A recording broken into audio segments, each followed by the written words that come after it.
શ્રી ગણેશાય નમઃ. આપણી YouTube channel ભક્તિ સત્સંગમાં આપ સૌનું સ્વાગત છે.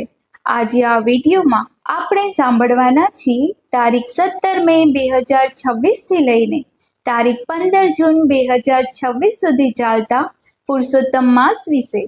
અધિક માસ કે મલમાસ જેને કહેવાય છે. પુરુષોત્તમ માસ અથવા ભગવાન શ્રી કૃષ્ણનું જ એક નામ છે, જેમણે પોતાનું નામ આ માસને આપી દીધું.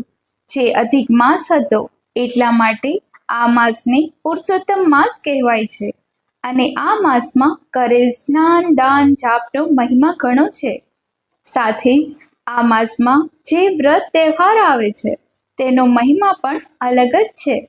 જે વ્રતો ઉપવાસ કરીને ભક્તો લાખ ગણું ફળ પ્રાપ્ત કરે છે.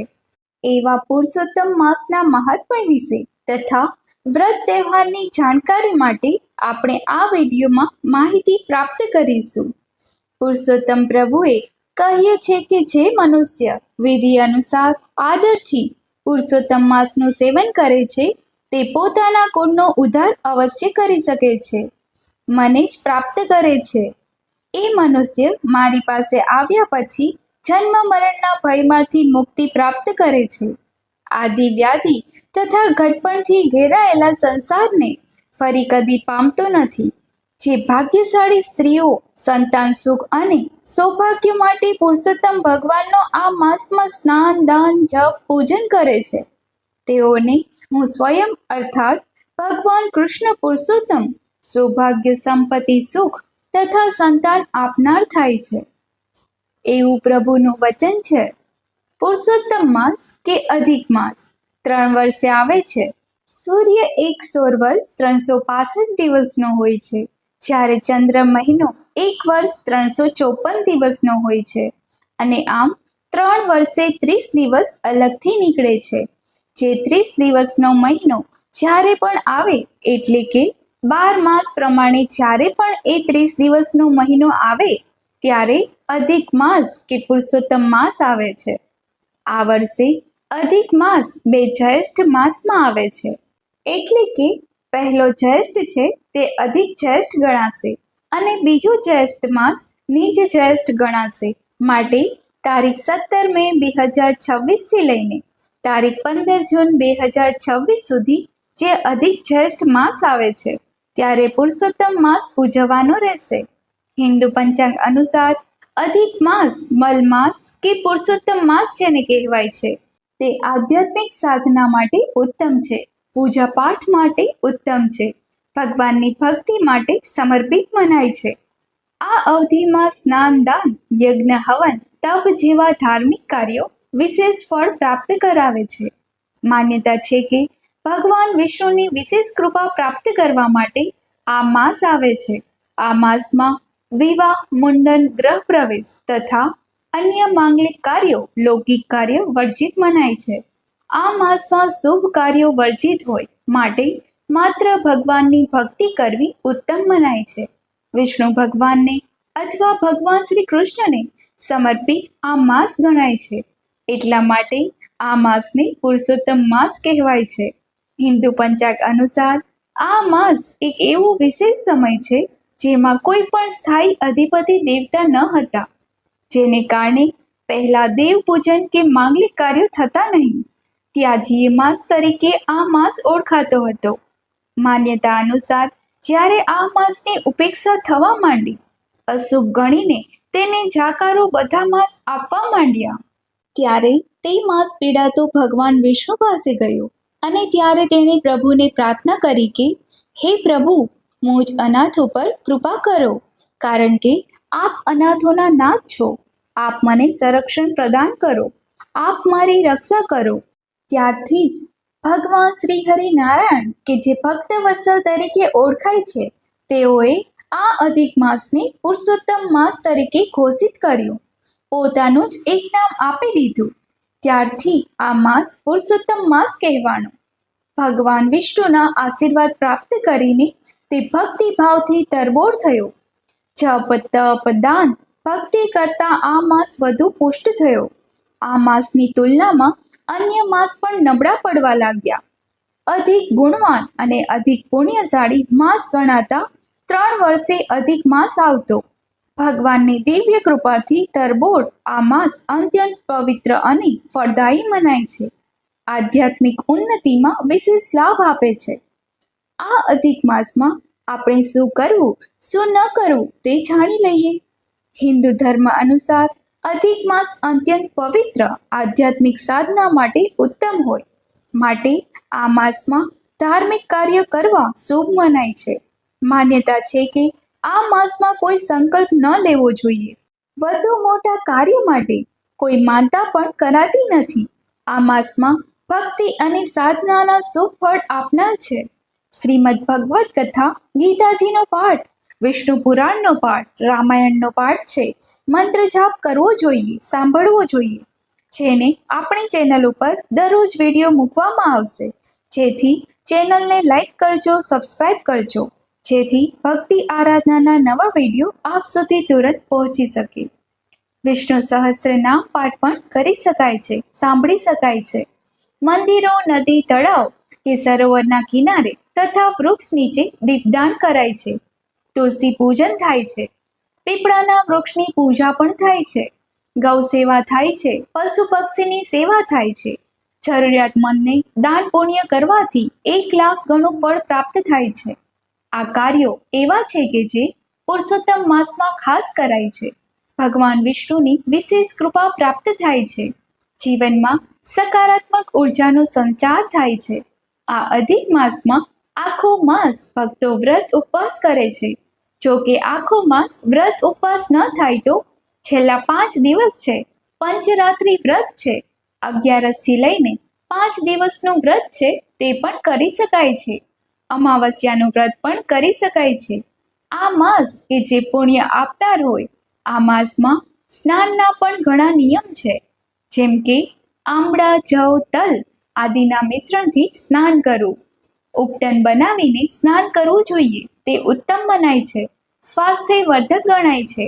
આમળાના વૃક્ષ નીચે બેસીને ભોજન કરવું અથવા તો પ્રભુનો મંત્ર જાપ કરવો, તે પણ માનસિક શારીરિક કષ્ટ દૂર કરે છે. આમળા કે જે ભગવાનને ખૂબ જ પ્રિય છે અને આયુર્વેદમાં ધન્વંતરી દેવની પૂજા કરતી વખતે પણ આપણે આમળાના વૃક્ષની પૂજા કરીએ છીએ. આમળાનું વૃક્ષ આરોગ્યપ્રદ છે. આમળા અને પીપળાના વૃક્ષ તથા તુલસીના છોડને સ્પર્શ કરવાથી પણ પવિત્રતા પ્રાપ્ત થાય છે. સાત્વિકતા અને પ્રસન્નતામાં બઢોતરી થાય છે. આ માસમાં જમીન ઉપર સૂવું, એક ચાદર કે ગોદડી પાથરીને સૂવું જોઈએ તથા 1 ટાઈમ ભોજન લેવું. સાત્વિક ભોજન હોવું જોઈએ. બ્રહ્મચર્યનું પાલન કરવું. આમ કરવાથી પાપ નષ્ટ થાય છે અને શુભતા રૂપી ઉર્જા વધે છે. શરીરમાં, મનમાં વ્યક્તિત્વ નિખાર પામે છે. આ પુરુષોત્તમ માસને ઘણા વરદાન પ્રાપ્ત છે. શુભ કર્મ કરવા માટે ઉત્તમમાં ઉત્તમ કોઈ માસ હોય તો 3 વર્ષે આવતો આ અધિક માસ છે. અધિક માસમાં ખાસ ધ્યાન રાખવું કે કોઈની નિંદા કુત્સી ના કરવી, વાળ નખ કાપવા નહીં, આપણે કોઈને આડા ન આવવું, આપણા કર્મોની શુદ્ધિ રાખવી, ઝઘડો થાય એવું બોલવું નહીં. આ માસમાં જો વ્રત ન થાય તો પણ ઈશ્વરનું નામ જપ મનમાં, હૃદયમાં કરતા રહેવું અને આપણા જે કર્મ છે, જે આપણી ફરજ છે તે બજાવતા રહેવું. આ માસમાં લગ્ન, વિવાહ કે નવો ગૃહ પ્રવેશ આદિ વર્જિત મનાય છે. પરંતુ કૂવો, વાવડી, તળાવ, બાગ બગીચા તેની પ્રતિષ્ઠા કરી શકાય છે. નવવિવાહિત વધુનો પ્રવેશ, દેવતાઓનું સ્થાપન, યજ્ઞોપવિત સંસ્કાર, નામકરણ સંસ્કાર, મકાન બનાવવું, નવા વસ્ત્ર ધારણ કરવા, અલંકાર પહેરવા આદિ કાર્યો વર્જિત મનાય છે. નિષ્કામ કર્મ જ કરવું શુભ મનાય છે, જેમાં મોહ માયા ન હોય અને મનમાં, હૃદયમાં ઈશ્વર પ્રત્યે આપણને શ્રદ્ધા જાગરણ થાય એવા કર્મ કરતા રહેવું. જપ, કીર્તન, સ્મરણ, ધ્યાન, દાન, સ્નાન આદિ કર્મ શુભ મનાય છે. પિતૃસ્મરણ, શ્રાદ્ધ આદિ તથા ગર્ભધાન, પુષ્પન જેવા સંસ્કાર પણ કરી શકાય છે. સંતાનનો જન્મ થાય, કોઈનું મૃત્યુ થાય તે આપણા હાથમાં નથી, માટે એ સર્વ કાર્યો પણ થાય છે. તેના સંસ્કાર જે છે તે પૂરા કરાય છે. જન્મ મૃત્યુના જે નિયમ છે તેનું પાલન કરવું જોઈએ. દેવી ભાગવત અનુસાર સામર્થ્ય ન હોય તો સંતો મહાપુરુષોની સેવા કરીને સહભાગી બનવું જોઈએ. તીર્થ તપ આદિના સમાન ફળ પ્રાપ્ત થાય છે. આ માસમાં દીપકનું દાન મનોકામના પૂર્તિ માટે કરાય છે. જો દીપકનું દાન કરીએ તો જ અંધકાર દૂર થાય છે. પ્રકાશથી એ જ રીતે આપણા મનમાં અથવા આપણા દુઃખ ક્લેશ પણ દૂર થાય છે અને ઉજાસ ફેલાય છે. દુઃખ શોકનો નાશ થાય છે. દીપદાન રાત્રિના સમયે સૂર્યાસ્ત પછી કરવું શુભ મનાય છે. સારું સ્થાન પ્રાપ્ત થાય છે. આયુષ્ય વધે છે. આ માસમાં ગીતાજીનો 15મો અધ્યાય પુરુષોત્તમ યોગનો અર્થ સહિત પ્રેમપૂર્વક પાઠ કરવો જોઈએ, સાંભળવો જોઈએ. ભક્તિપૂર્વક સદગુરુના આધ્યાત્મ વિદ્યાનું શ્રવણ કરવું જોઈએ. જો ગુરુ હોય તો ગુરુ પાસે આશીર્વાદ લેવા, ગુરુ મંત્રનો જાપ કરવો, ગુરુ દીક્ષા લેવી શુભ મનાય છે. બ્રહ્મ હત્યા જનિત પાપ નષ્ટ થઈ જાય છે. પ્રતિદિન અશ્વમેઘ યજ્ઞનું ફળ પ્રાપ્ત થઈ જાય છે. નિષ્કામ ભાવથી જો પુરુષોત્તમ યોગનું શ્રવણ કરવામાં આવે તો જીવ મુક્તિ બની જાય છે. આ માસમાં ભગવાન શ્રી કૃષ્ણની સેવા પૂજા થાય છે. ભગવાન નારાયણની જે આપણને ઈષ્ટ હોય તે ભગવાન વિષ્ણુના સ્વરૂપની પૂજા ઉપાસના કરાય છે. આ માસમાં બ્રહ્મ મુહૂર્તમાં ઉઠીને ભગવત સ્મરણ કરવું જોઈએ, તે શુભ મનાય છે. સ્વાધ્યાય, પિતૃતર્પણ, દેવ અર્ચન જે પણ આપણે પુણ્ય અર્જિત કરીએ છીએ તે અક્ષય થઈ જાય છે. જો પ્રમાદથી આ માસમાં કોઈ લાભ ન ઉઠાવીએ, આપણે કોઈ ધર્મ કાર્ય આપણું હિત કે કલ્યાણ ન કરીએ, આપણા ઈષ્ટદેવની પ્રસન્નતા માટે શુભ કર્મ ન કરીએ તો કહેવાય છે કે મનુષ્ય લોકમાં દરિદ્રતા પ્રાપ્ત થાય છે અને પાપ તથા કીચડથી નિંદિત થઈ જાય છે. આ માસમાં શંખનો ધ્વનિ કરવો અને ભગવાન નારાયણની સેવા પૂજા કરીને, કપૂરની આરતી કરીને, ચંદન, અક્ષત, પુષ્પ આદિ ભગવાનને સમર્પિત કરીને વધાવીને પ્રાંતઃ પૂજન કરવું જોઈએ. સૂર્યનારાયણ દેવને અર્ઘ્ય આપવું જોઈએ, જે સાક્ષાત ભગવાન નારાયણનું સ્વરૂપ મનાય છે. પુરુષોત્તમ માસના વ્રતથી દરિદ્રતા દૂર થાય છે. સંતાન શોક તથા વૈધવ્ય નાશક છે. આ માસમાં બ્રહ્મ હત્યા આદિ બધા પાપ નષ્ટ થાય છે.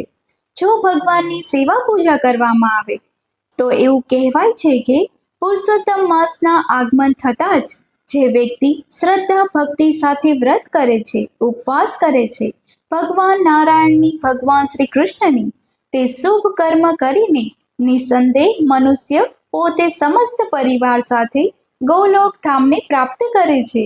ભગવાન શ્રી નારાયણનું સાનિધ્ય પ્રાપ્ત કરે છે, તેમાં કોઈ સંદેહ નથી. આમ પુરુષોત્તમ માસનું મહાત્મ્ય ઘણું છે. હવે આપણે સાંભળીએ આ પુરુષોત્તમ માસ, અધિક માસ, જ્યેષ્ઠ માસના વ્રત તહેવાર વિશે. પુરુષોત્તમ માસ 17 મે 2026 પ્રારંભ થાય છે. અધિક જ્યેષ્ઠ સુદ એકમ બેસતો મહિનો, ગંગા દશહરા પ્રારંભ થાય છે. અધિક માસ પુરુષોત્તમ માસની શરૂઆત આજથી જ થાય છે. આજથી જ ભગવાન નારાયણની પૂજા ઉપાસના જે ભક્તો કરવા માંગે છે તે સવારે વહેલા ઉઠીને સ્નાનાદિથી પરવારીને પ્રભુની ભક્તિમાં ઓતપ્રોત રહીને પ્રભુનું નામ જપ કરતા રહે. આપણા ઘરના મંદિરની સફાઈ કરવી. જો અલગ બાજુ ઢાળીને ભગવાન નારાયણ અથવા ભગવાન શ્રી કૃષ્ણનું સ્થાપન ઘરમાં કરવું હોય, અખંડ જ્યોત પ્રગટાવી હોય તો ઘટ સ્થાપન કરવું હોય તો પણ આજે જ કરવાનું છે. સવારે 6:30 પછી આજે ભગવાન નારાયણની જે આપણે પૂજા ઉપાસના આરંભ કરીએ છીએ તે આખા માસ દરમિયાન કરવાની હોય છે. એ રીતે સંકલ્પ કરવો કે તમે કેવી રીતે પૂજા ઉપાસના કરવા માંગો છો, નિત્ય કેટલી પૂજા ઉપાસના કરવા માંગો છો, નિત્ય કેટલી પૂજા કરવી, કેટલા નામ જપ કરવાના છે, કેટલી માળા કરવાની છે, તે સંકલ્પ આજે જ કરવાનો હોય છે. અને જ્યારે અમાવસ્યા, અધિક જ્યેષ્ઠ માસની અમાવસ્યા આવે ત્યારે સંકલ્પ છોડવાનો હોય છે અને દાન પુણ્ય કરવાનું હોય છે. જે આપણું સામર્થ્ય હોય એ પ્રમાણે આમ આજથી જ પુરુષોત્તમ માસ, અધિક માસનું ઘટ સ્થાપન થાય છે. ગંગાજીની ઉત્પત્તિ આ જ્યેષ્ઠ માસમાં હોય માટે ભગવાન નારાયણની સાથે 10 ગંગા પૂજન પણ થાય છે. ગંગાજીની ઉત્પત્તિ આ જ્યેષ્ઠ માસમાં હોય. ગંગા પૂજન પણ થાય કારણ કે ગંગાજી વિષ્ણુપદી પણ કહેવાય છે. ભગવાન નારાયણના ચરણમાંથી નીકળેલા હોય નારાયણી કહેવાય છે. ગંગાજીની પૂજા ઉપાસના કરીને આખા ઘરમાં ગંગાજીનો છંટકાવ થાય છે. છંટકાવ કરવો, જો આપણે સ્નાન કરીએ ત્યારે પણ ગંગાજીનું નામ સ્મરણ કરીએ તો પણ ગંગાજી સ્નાન બરાબર પુણ્ય પ્રાપ્ત થઈ જાય છે. કારણ કે એક તો ગંગા દશહરા, એમાં અધિક માસ પુરુષોત્તમ માસ છે. પુણ્યના ભાગી બની જવાય છે. અધિક જ્યેષ્ઠ માસના શુક્લ પક્ષની એકાદશી એટલે પદ્મિની એકાદશી, આ દિવસે ભગવાન નારાયણનું વિશેષ પૂજન થાય છે તથા ભગવાન નારાયણને પ્રિય એવી આ એકાદશી કથાનું મહાત્મય વિશે સંભળાય છે. અધિક જ્યેષ્ઠ સુદ તેરસ એટલે પ્રદોષનું વ્રત ભગવાન મહાદેવને સમર્પિત છે. અધિક જ્યેષ્ઠ માસની પૂર્ણિમા એટલે ભગવાન લક્ષ્મીનારાયણ દેવને સમર્પિત આ પૂર્ણિમા છે. આજે સત્યનારાયણ ભગવાનની કથા કરીને ભક્તો મનોવાંછિત ફળની પ્રાપ્તિ કરી શકે છે. અધિક જ્યેષ્ઠ માસના વદ પક્ષની ચતુર્થી એટલે સંકટ ચતુર્થી, અધિક જ્યેષ્ઠ માસની અષ્ટમી એટલે કાલાષ્ટમી, અધિક જ્યેષ્ઠ વદ એકાદશી પરમા એકાદશી, અધિક જ્યેષ્ઠ વદની તેરસ એટલે પ્રદોષનું વ્રત ભગવાન શિવજીને પ્રિય એવું આ વ્રત છે. અધિક જ્યેષ્ઠ માસની અમાવસ્યા એટલે અધિક માસ પૂર્ણ થાય છે. જે ભક્તો આખો માસ વ્રત ઉપવાસ કર્યા છે તેને પારણા કરવાનું આજે શુભ દિવસ, શુભ તિથિ છે. પિતૃ તર્પણની સાથે આ માસના પારણ પણ થશે. દાન પુણ્ય થશે. બ્રાહ્મણોને દાન દક્ષિણા અપાય છે. જરૂરિયાતમંદને દાન પુણ્ય કરાય છે. પશુ પક્ષીની સેવા કરાય છે. તુલસીજીની સેવા નિત્ય થાય છે. જો આખું માસ દરમિયાન આપણે વ્રત ઉપવાસ ન કરી શકીએ તો આ અધિક માસના છેલ્લા 5 દિવસ એટલે કે વદ પક્ષની એકાદશીથી અમાવસ્યા સુધીના 5 દિવસમાં પંચરાત્રિ વ્રત થાય છે. આ વ્રત કરવાથી વૈકુંઠ ધામની પ્રાપ્તિ થાય છે. 5 દિવસ વ્રત કરાય છે. એક ટાઈમ ભોજન લઈ શકાય છે અથવા ઉપવાસ પણ કરી શકાય છે. જે આપણે યોગ્ય લાગે, આપણું શરીર સાથ આપતું હોય એ રીતે વ્રત કરાય છે. આ પંચરાત્રિ વ્રતમાં આખા માસનું ફળ પ્રાપ્ત થઈ જાય છે. 5 દિવસ સુધી બ્રાહ્મણોને દાન દક્ષિણા અપાય છે અથવા પશુ પક્ષીને સેવા કરાય છે. ઘણા દાણાચળની વ્યવસ્થા કરે છે. કંઈક ને કંઈક દાન પુણ્ય અવશ્ય કરવું જોઈએ. ફૂલ નહીં તો ફૂલની પાખડીના રૂપમાં, અને એ રીતે આ 5 દિવસનું વ્રત કરીને ધન ધાન્યથી વૃદ્ધિ પ્રાપ્ત કરી શકાય. ભગવાનની કૃપા પ્રાપ્ત થાય છે. આ વ્રત સુમેઘા અને તેની પત્નીએ કર્યું હતું. તેને કારણે અમાવસ્યાના દિવસે ત્યાંના રાજા કુંવર તેમને આંગણે આવ્યા અને રાજકુમારે તેને દાનમાં એક ગામ આપ્યું હતું. એવી કથા માન્યતા પણ છે. માટે વદ પક્ષની એકાદશીથી લઈને અમાવસ્યા સુધીના 5 દિવસનું આ વ્રત પણ ઉત્તમ છે. જો અમાવસ્યાના દિવસે પણ આપણે વ્રત કરીને આ અધિક માસનું ઉદ્યાપન કરીએ, જે છેલ્લો દિવસ છે, ત્યારે નવગ્રહ અનુગ્રહની કૃપા પ્રાપ્ત કરવા માટે આ મંત્ર જપી શકાય છે. બ્રહ્મા મુરારી ત્રિપુરાંતકારી ભાનુરાશિ ભૂમિસુતો બુદ્ધસ્ય ગુરુસ્ય શુક્ર શનિ રાહુ કેતુ સર્વગ્રહા શાંતિ કરા ભવંતુ. આમ કરીને ભગવાન નારાયણને પ્રાર્થના કરાય છે. ભગવાન શ્રી કૃષ્ણને પ્રાર્થના કરાય છે. અખંડ જ્યોત આપણે રાખેલી હોય તો તે બીજા દિવસે એટલે કે નીચ જ્યેષ્ઠ માસ આવશે તેની સવાર સુધી રહેવા દેવી. અમાવસ્યાની આખી રાત તે અખંડ જ્યોત પ્રજ્વલિત રહેવા દેવી અને ઘટ સ્થાપના છે તે પણ બીજા દિવસે સવારે તેને થોડો હલાવીને લઈ લેવું અને જે અનાજ છે તે પક્ષીને ચણમાં નાખી દેવું. ખડામાં જે જળ છે તે આખા ઘરમાં છાંટી લેવું. તે પવિત્ર જળનું ચરણામૃત પણ લઈ શકાય છે અને ઉપર શ્રીફળ મૂકેલું છે તે મંદિરમાં મૂકી શકાય છે અથવા તો નદીમાં પ્રવાહિત પણ કરી શકાય છે. જો કે અત્યારે નદીમાં આપણે પ્રવાહિત ન કરીએ તો પછી મંદિરમાં પધરાવવું અથવા યજ્ઞકુંડીમાં પધરાવવું વિશેષ કરશે. આમ વિધિપૂર્વક જો આપણે આ માસનું પાલન કરીએ તો નવગ્રહની શાંતિ તો પ્રાપ્ત થાય છે, ભગવાન નારાયણની કૃપા પ્રાપ્ત થાય છે અને પ્રભુની કૃપાથી ધર્મ, અર્થ, કામ અને મોક્ષની પ્રાપ્તિ થઈ જાય છે. એવો મહિમા છે આ અધિક માસનો, કારણ કે 3 વર્ષે એક જ વખત આ માસ આવે છે, જે ઘણો ફળદાયી છે, કારણ કે ભગવાન શ્રી કૃષ્ણનો, ભગવાન નારાયણનો પ્રિય માસ છે. જે માસનું આપણે પાલન કરીએ તો ભગવાનની કૃપા અવશ્ય ઉતરે છે, તેમાં કોઈ સંદેહ નથી, કારણ કે પ્રભુ સાક્ષાત બિરાજમાન છે. આ માસમાં 30 દિવસ સુધી આ માસમાં અમુક યોગ પણ આવે છે, જેમ કે વ્યાપ્તિપાત યોગ છે, વૈધુઋતિ યોગ છે, તેનું પણ વિશેષ મહત્વ છે. આ યોગમાં જો આપણે દાન પુણ્ય કરીએ તો 1 લાખ ગણું પુણ્ય પ્રાપ્ત થાય છે. આ અધિક માસ એકમથી લઈને અમાસ સુધી આખો સંપૂર્ણ માસ ઉત્તમ ફળ આપનાર છે. ભગવાન પુરુષોત્તમને આપણે પ્રાર્થના કરીએ કે હે પ્રભુ, અમારી નાની એવી સેવાનો સ્વીકાર કરજો, ભવના બંધનમાંથી મુક્તિ પ્રદાન કરજો.